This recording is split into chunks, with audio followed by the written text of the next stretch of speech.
রাধে রাধে সবাইকে। আজকে অক্ষয় তৃতীয়া দিন। শুভ অক্ষয় তৃতীয়া দিবসে সব সাধুগুরু বৈষ্ণবের চরণে দণ্ডবত প্রণাম। সকালে ভগবানকে পঞ্চামৃত পঞ্চগব্য দিয়ে স্নান করানো হয়েছে। 108টা তুলসী পাতা অর্পণ করা হয়েছে। রাধা গিরিধারীকে চন্দন পরানো হয়েছে। তারপরে বাল্যভোগ দেওয়া হয়েছে। বাল্যভোগ দিয়ে প্রসাদ পেয়ে আমরা বেরিয়ে গেলাম। এখানে বেশ কিছু শিষ্যবাড়ি আছে, সেই সমস্ত শিষ্যবাড়িও যেতে হয়। আজকের এই শুভ দিবসে এই তুলসী মঞ্চ এখানে পরিক্রমা করা হলো, তুলসীকে জলদান করা হলো, তুলসীর আরতি করা হলো। তুলসীতে নববিধা ভক্তি। অক্ষয় তৃতীয়া দিবসে যা কিছু করবেন সকল অক্ষয় অভ্যয় অমর হয়ে থাকে। যাই হোক, সেখান থেকে সপ্তমীর বাড়িতে গেলাম। এটি হলো সপ্তমীর ঠাকুর ঘর। সপ্তমীর ঠাকুর আপনাদেরকে দর্শন করাচ্ছি। তারপরে সেখান থেকে আরও কয়েকজন শিষ্য বাড়ি আছে। কনক এক নামে এক শিষ্য আছে, তার বাড়ি গেলাম। গীতা নামে এক শিষ্য আছে, ওর বাড়ি গেলাম। এইভাবে সজল, কাজল, তারপরে রঞ্জিত, সাহা, এইভাবে অনেকের বাড়িতেই সকালবেলা আমরা গিয়েছি। তারপরে এসে আবার রান্না করলাম। রান্না করে মধ্যাহ্নকালে ভগবানের ভোগ দিলাম। পুনরায় আবার তাপসীর গৃহে ফিরে আসলাম। গতকালকে তাপসীর গৃহেই ছিলাম। দুপুরে রান্না করে ভোগ দিয়ে রাত্রে পাঠ করেছি।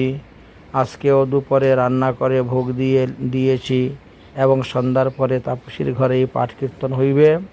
আগামীকালও পাঠ হইবে, পরশুদিনও পাঠ হবে। এখানেই রোজ রান্না করে ভোগ দিয়ে পাঠ হবে। আর ফাঁকে ফুঁকে একটু শিষ্যবাড়ি গিয়ে ঘুরে আসা হবে। যে যেখানে আছেন, যারা আসবে নিয়ে যেতে, সেখানে যাওয়া হবে। অক্ষয় তৃতীয়া উপলক্ষে আজকে সব জায়গাতেই খুব দান দক্ষিণা আদি উৎসব অনুষ্ঠান হচ্ছে। বেশ কয়েকজন শিষ্য অনলাইনে মোবাইলেও আজকের দিবসে ভগবৎ সেবার জন্য কিছু আনুকূল্য টাকাও পাঠিয়েছেন। ভক্তগণ সবাই কীর্তন করছেন। কীর্তন অন্তে প্রসাদের ব্যবস্থা আছে, প্রসাদ দেওয়া হবে। আজকেও আমরা সেইভাবেই কীর্তন করব। কীর্তন হইবে, পাঠ হইবে, প্রসাদ বিতরণ হইবে। যেহেতু অক্ষয় তৃতীয়া দিবস অত্যন্ত পুণ্য দিবস, এই দিবসে যত পারেন সৎকর্ম করেন ততই ভালো, ততই লাভ। আজ আমাদের রাধাকুণ্ড অক্ষয় তৃতীয়া উপলক্ষে আমার মা এবং ছোট ভাই আমাদের গৌরাধাম কলোনিতে যে রাধা গোবিন্দ সেবা কুঞ্জ, সেবা কুঞ্জকে আমাদের রাধা গোবিন্দকে আজ খুব সুন্দরভাবে চন্দন দ্বারা চর্চিত করেছেন। সকাল থেকে চন্দন পরিয়েছেন। 3 দিন আগের থেকেই চন্দন ঘষা শুরু হয়েছে। প্রতিদিকে চন্দন ভরেছেন। চন্দন ভরে আমাদের সেই বিগ্রহকে চন্দন দ্বারা শৃঙ্গার করিয়েছেন। আপনাদেরকে আমি সেই বিগ্রহটি দর্শন করাবো। আমাদের সেবিত বিগ্রহ রাধাকুণ্ডের গৌরধাম কলোনি রাধা গোবিন্দ সেবা কুঞ্জ, সেখানে কীভাবে আমাদের সেই বিগ্রহকে আপাদমস্তক চন্দন দ্বারা চর্চিত করে লেখন করা হয়েছে, সেটা আপনাদেরকেও দর্শন করাবো। আজকে সবার স্থানে সর্বস্থানে চন্দন যাত্রা উপলক্ষে সবাই আপন আপন ঠাকুরকে সবাই চন্দন পরিয়েছেন। জয় জয় শ্রী রাধে শ্যাম। বর্ণন করেছি। আজকে অক্ষয় তৃতীয়া উপলক্ষে বিগ্রহ দেখতে শ্রী পাচ্ছেন। শ্রী রাধা গোবিন্দ সেবা কুঞ্জে রাধা গোবিন্দের চন্দন যাত্রা সমস্ত শরীর খালি চন্দন আর চন্দন। আজকে রাধা গোবিন্দকে চন্দন পরানো হয়েছে, জায়গাও ফাঁক নেই এবং ভোগ আরতি হয়েছে, ভোগ রাগ করা হয়েছে। এইভাবে গিরিধারী, শালগ্রাম শিলা, রাধা গোবিন্দ দেব আদি সবাইকেই চন্দন পরানো হয়েছে। সর্বগোস্বামী গুরুবর্গ এবং জবের পায়াস রান্না করে ভোগ লাগানো হয়েছে।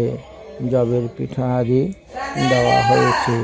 নানা রকম ফলমূল দিয়ে সকালে বাল্যভোগ দেওয়া হয়েছে। এটি আমাদের রাধাকুণ্ড থেকে আমাদের ভিডিও করে পাঠানো হয়েছে, সেটাই আপনাদেরকে দেখাচ্ছি। আমি কিন্তু এখন পতিরামেই আছি, দক্ষিণ দিনাজপুর পতিরামে আমি আছি। তাপসীর বাসভবনে অবস্থান করতেছি এখানে। তো এই হলো আমাদের সেবিত বিগ্রহ শ্রী শ্রী রাধা গোবিন্দ। মন্দিরের নাম Shri Radha Gobinda Seva Kunja, Gourdham colony, plot B74, house number 25।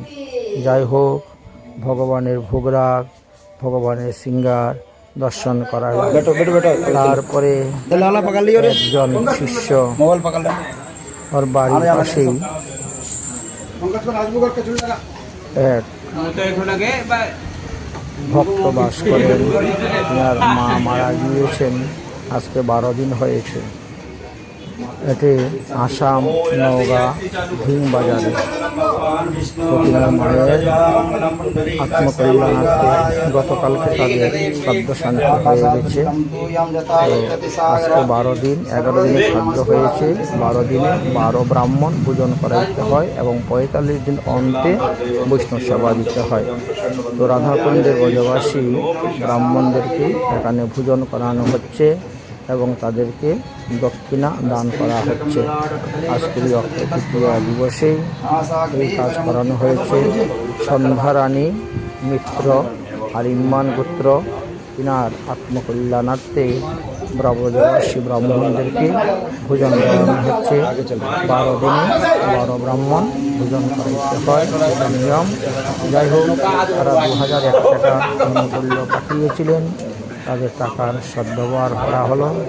তাদের উদ্দেশ্যে মঙ্গলার্থে তারা যেন ব্রাহ্মণকে ভোজন দিয়ে দক্ষিণা দিয়ে পূজা করা হলো। এইভাবে আজকের এই দিবসে অতি উত্তম দিবস, শুভ দিবস। শুভ দিবসে যত বেশি শুভ কর্ম করবেন ততই ভালো।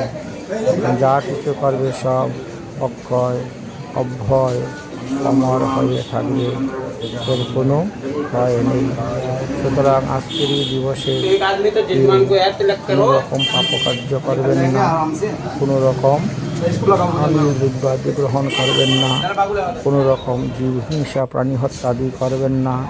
এমনকি আজকের এই দিবসে পান, বিড়ি, গুটখা, তামাক, সিগারেট, চা, কফি, নেশা জাতীয় কোনো দ্রব্যাদি গ্রহণ করবেন না। কারণ এমন একটি দিন বৎসরের মধ্যে একবার মাত্র আসে। তাই যত আজকের দিবসে দান করবেন, দক্ষিণা দিবেন বা অন্যান্য শুভকর্ম করবেন, ততই আপনার লাভ, ততই আপনার মঙ্গল। শুভকর্ম যত বেশি করবেন। আজকের এই অক্ষয় তৃতীয়াতে বিশেষ মহিমা বর্ণন করে গিয়েছেন। সব পুরাণের মধ্যেই অক্ষয় তৃতীয়ার মহিমার কথা বর্ণন আছে। আমরাও যথাসাধ্য অক্ষয় তৃতীয়া দিবসে ভগবত সেবা পূজা, ভগবানের চরণে অষ্টোত্তর শত তুলসী পাতা অর্পণ, ভগবানকে চন্দন দ্বারা চর্চিত, ভগবানকে প্রসাদ নিবেদন করা, বৈষ্ণব সেবা, সাধু সেবা, ভক্ত সেবা, নাম সংকীর্তন, ভাগবত পাঠ ইত্যাদি অনুষ্ঠান করে যাচ্ছি।